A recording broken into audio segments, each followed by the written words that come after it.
Então, galerinha da Fox, nós voltamos aí com o nosso processo climático, né? Levando em consideração o que foi tempo, ou o que é clima, definindo aí como esses fatores influenciam também no nosso dia a dia, né? Lembrar que o estudo momentâneo do dia é o tempo e o estudo momentâneo de certos anos, de 20 a 30 anos, até 35 anos, é o clima, né? Na nossa última aula, nós encerramos aí nos fatores climáticos. Como eu disse para vocês, nós temos a latitude, a altitude, a vegetação, a continentalidade, a maritimidade, as massas de ar e a atuação dos ventos, né? Dessa forma, nós vamos tentar entender aí um pouquinho o que é a latitude.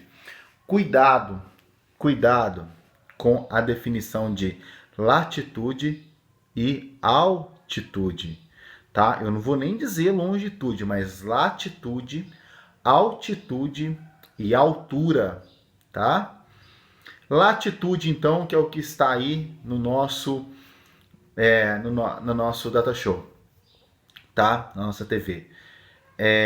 Latitude é qualquer referência tendo como base a linha do Equador para norte e para sul, podendo ir de 0 até 90 graus. Para norte, de 0 até 90 graus para sul, tá?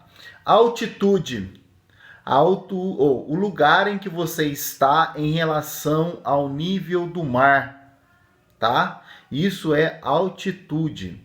E altura? É da base do chão onde você está pisando até a parte superior. No caso, a sala da sua casa tem um chão e um teto. Então, a altura desse chão até no teto é o que a gente chama de altura. Olha a minha altura, 1,70 m. É da sola do meu pé até a ponta da cabeça, tá? Tome muito cuidado para não confundir latitude com altitude e altura, tá? Tudo bem assim? Então, só para a gente definir aí, nós vamos ver que a variação da temperatura também se dá de acordo com a latitude, tá? Tendo por base o Equador. À medida que nos aproximamos dos polos, a latitude vai aumentando e as temperaturas vão reduzindo. Porque se nós temos o Equador aqui, quanto mais nós nos afastarmos do Equador, nós nos aproximamos dos polos e mais frio nós sabemos que fica devido à incidência solar. Nós temos uma incidência menor aqui, ó, tá? Isso define então as nossas temperaturas. Por isso, aqui nós temos neve na Groenlândia e aqui na Antártida nós temos também neve, tá? Isso acontece em razão então da forma geóide da Terra. Lembrem, ela não é oval, ela não é igual, tá? Então os raios solares atingem a superfície terrestre de forma diferente, dando então essas características aí de calores modificados de acordo com a latitude. Tudo bem? Então, só para vocês verem, coloquei aí um quadro, né? Esse quadrozinho mostra a latitude e a temperatura de algumas cidades, tá? A latitude de Macapá é 0 grau. Então, olha a média de temperatura dela, tá? A cidade de Vitória são 20 graus sul. Olha a média de graus dela. Nós ainda estamos na faixa tropical. De referência, olha Florianópolis e olha Porto Alegre, tá? Que já estão bem afastados dessa linha, como que a temperatura começa a cair. E se a gente falar assim, ó, e se eu tivesse a 90 a 85 graus, eu estaria numa zona polar. Eu estaria em um dos polos, se fosse para sul ou para norte. Se fosse para sul, como a gente está acompanhando aqui na tabela, 85 graus sul, eu estaria na Antártida com uma temperatura 0 ou abaixo dela, tá? Só para vocês terem referência aí em relação a isso, tá? Então você pode depois anotar aí no seu caderno, só para você entender mais, a relação entre a latitude e a temperatura. Qual é essa relação, tá? Para que você vá esforçando sua mente também a pensar e definindo aí esses conceitos. E depois nós vamos ver aí o conceito de altitude. O que é altitude? Tá? São as formas de relevo que nós temos e como elas influenciam nessa temperatura, né? A temperatura vai diminuindo com o aumento da altitude. Olha a altitude, nível do mar em relação aos pontos mais altos, em relação ao nível do mar, tá? Então olha como que próximo, mais baixo, 600 metros, eu tenho uma temperatura 19 graus. E olha como que um pouco mais, dobrando essa metragem, eu vou ter uma temperatura mais baixa.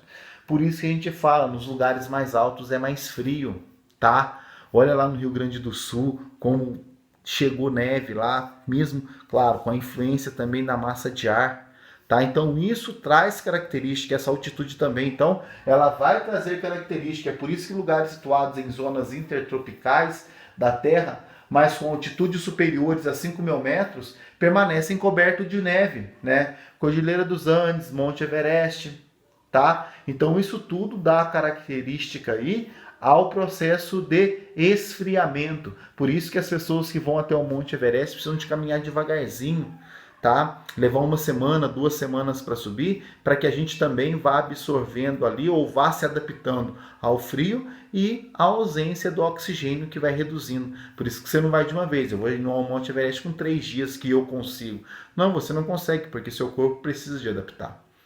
Tá? Então, esses são conceitos bem simples. Em média, para cada 200 metros, então, né, de altitude que sobe, a temperatura diminui 1 grau Celsius. Então, é um conceito muito básico que nós temos aí. E aí, um outro exercíciozinho que você pode estar parando o vídeo agora nesse momento para fazer, né? Seria interessante você fazer esse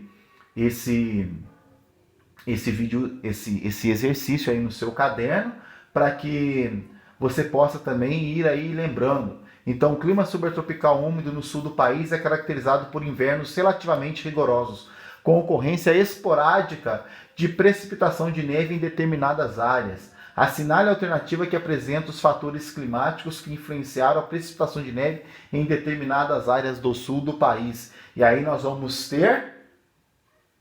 Não vou falar agora, faça atividade e aí você vai encontrar a resposta.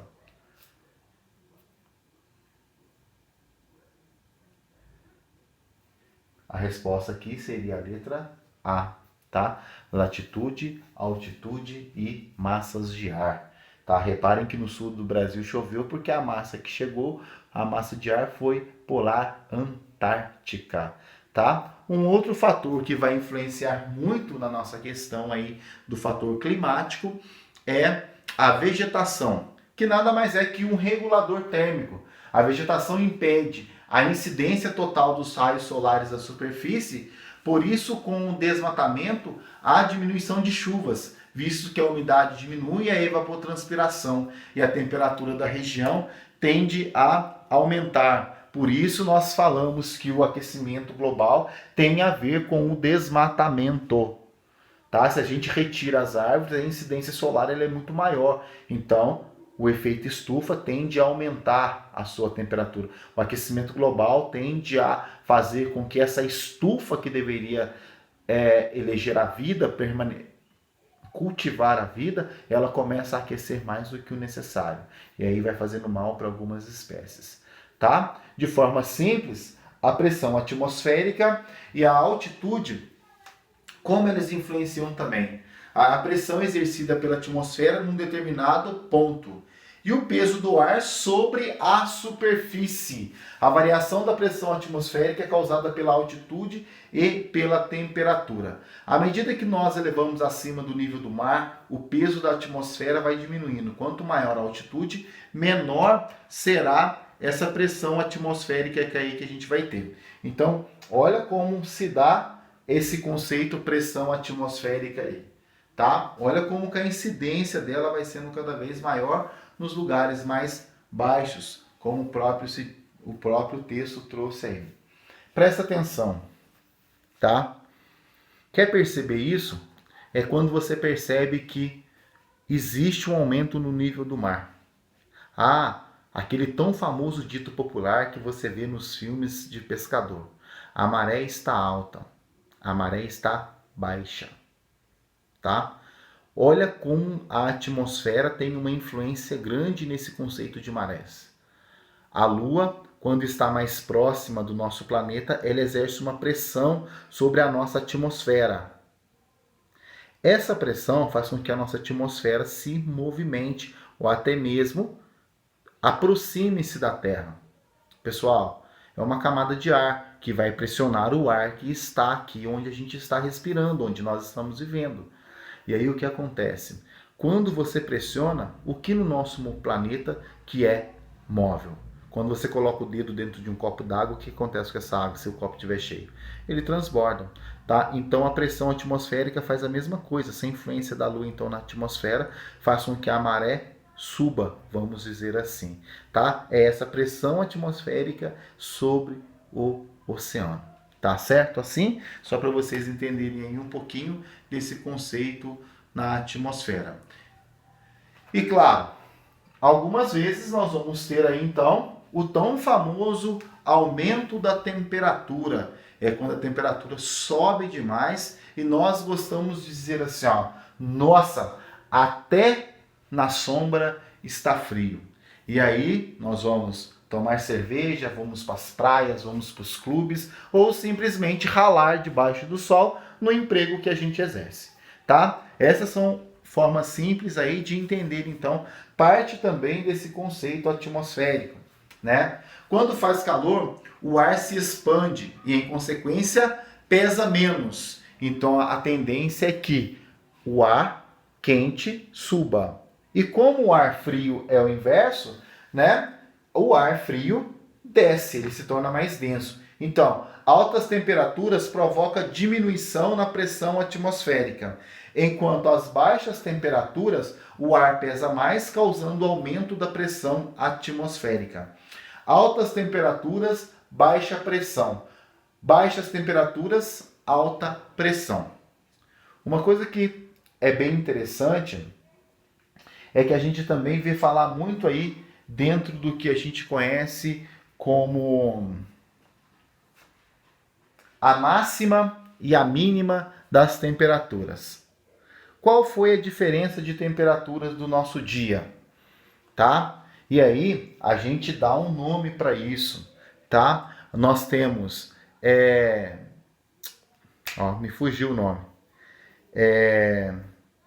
amplitude térmica, quando eu tenho a máxima e a baixa.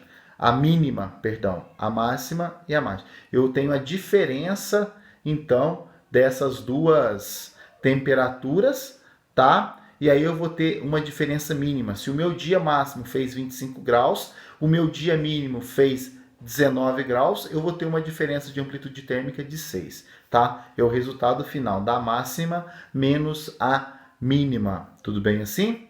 Tudo bem? Dá para entender aí? Tá? Isso também se caracteriza do clima, tá? Então, só para um desenho mostrando aí, né? O ar quente se expande, porque ele é mais leve, e o ar frio se contrai e então se torna pesado, ficando sempre na parte de baixo, tá? Então, com o ar quente eu tenho baixa pressão e com o ar frio eu tenho alta pressão. Mais um desenho mostrando aí as características disso, né?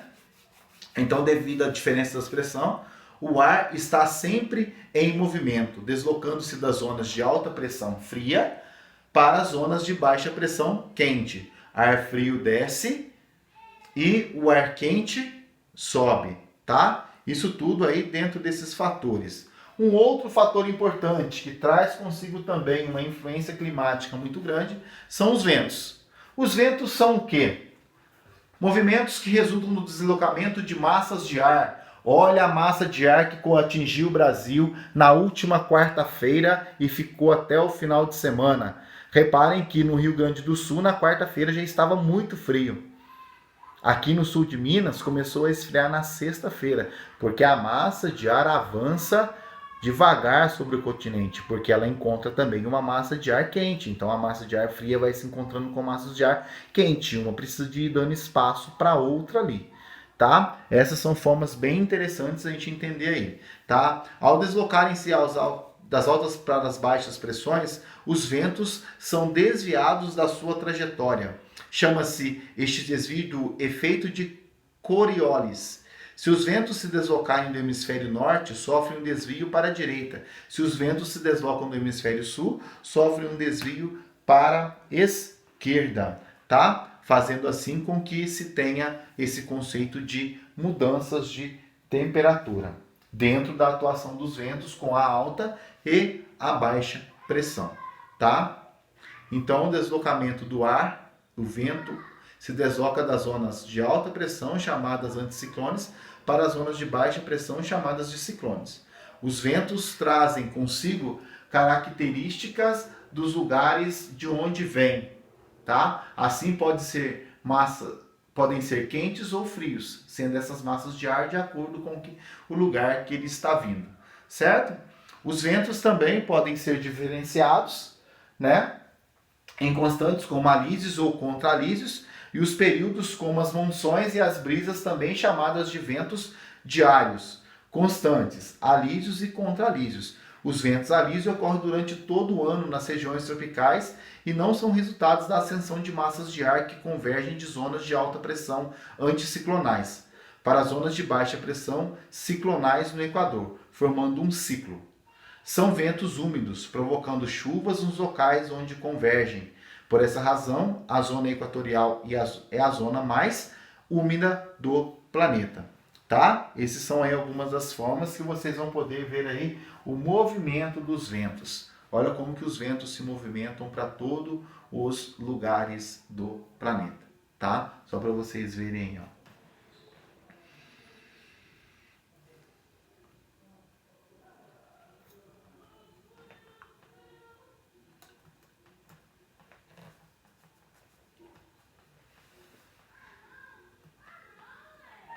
Aí nós vamos ter também uma outra imagem com características da chuva, né? El Niño e La Nina, né? El Niño e La Nina, né? São os tipos de ventos que causam uma certa interferência também no nosso planeta, né? Eles são algumas vezes catastróficos, né? Eles marcam porque eles trazem consigo grandes correntes de vento, causando aí alguns problemas, principalmente em zonas onde as casas são menos favorecidas com a arquitetura, né? Reparem nas zonas de chuva, onde nós temos aí o deslocamento sazonal, né, de frente polar. Olha como que chove no norte, diferente do Polo Sul, só para vocês entenderem, né? As correntes de vento também são diferentes, tá?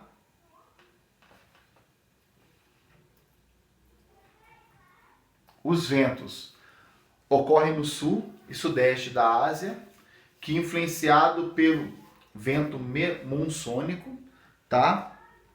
O que seria isso? É uma característica diferente de cada região, tá? Aqui seria o vento de monções, tudo bem? Deu um probleminha ali na tela, são os ventos de monções, né? Sua principal característica é a precipitação pluviométrica, marcando duas estações, uma bem definida seca e a outra bem definida chuvosa, tá? Essas são bem características dos climas de monções, então. Bem assim? Aí a gente encontra nesses climas de monções algumas enchentes, né? No verão, asiático principalmente. E o que influencia também aí nesses conceitos são a maritimidade do litoral, né? Sofre influência das massas de ar vindas dos oceanos, e a continentalidade, o ar mais seco e quente, oriundo dos continentes, apresentam grandes amplitudes térmicas, mostrando assim as diferenças também climáticas. Brisas continentais, existem ventos que circulam periodicamente, como é o caso de brisas marítimas, né? Sopram tanto do oceano para o continente, quanto do continente para o oceano. né? Essa brisa marítima acontece durante o dia, quando a temperatura da Terra se eleva, e a brisa continental durante a noite, quando a água mantém o calor recebido, tá? Essas são características das brisas marítimas. Observem bem a imagem, tá?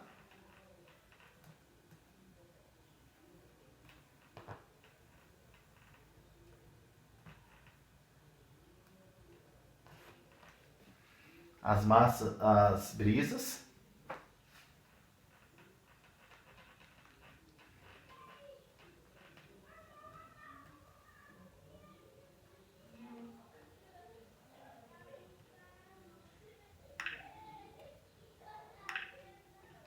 Uma outra coisa que nós temos são as massas de ar, então, né? Que, por características, nós temos as massas de ar equatorial, as massas de ar tropical e as massas de ar polares, né? As equatoriais são formadas próximas ao Equador. As tropicais se formam próximas dos trópicos de Câncer e Capricórnio, tá? E as massas polares são formadas basicamente nas ou nos polos. Tudo bem assim? Só para vocês verem aí, também e as correntes marítimas, né? São grandes massas de água salgada que se deslocam no interior do oceano como se fossem rios. Então nós temos aí também o que a gente chama de as principais correntes marítimas. São aquelas também que fazem com que os navios se movimentem mais rápido. Quando o homem aprendeu a utilizar essas correntes marítimas, todo o tráfego começou a ser mais rápido,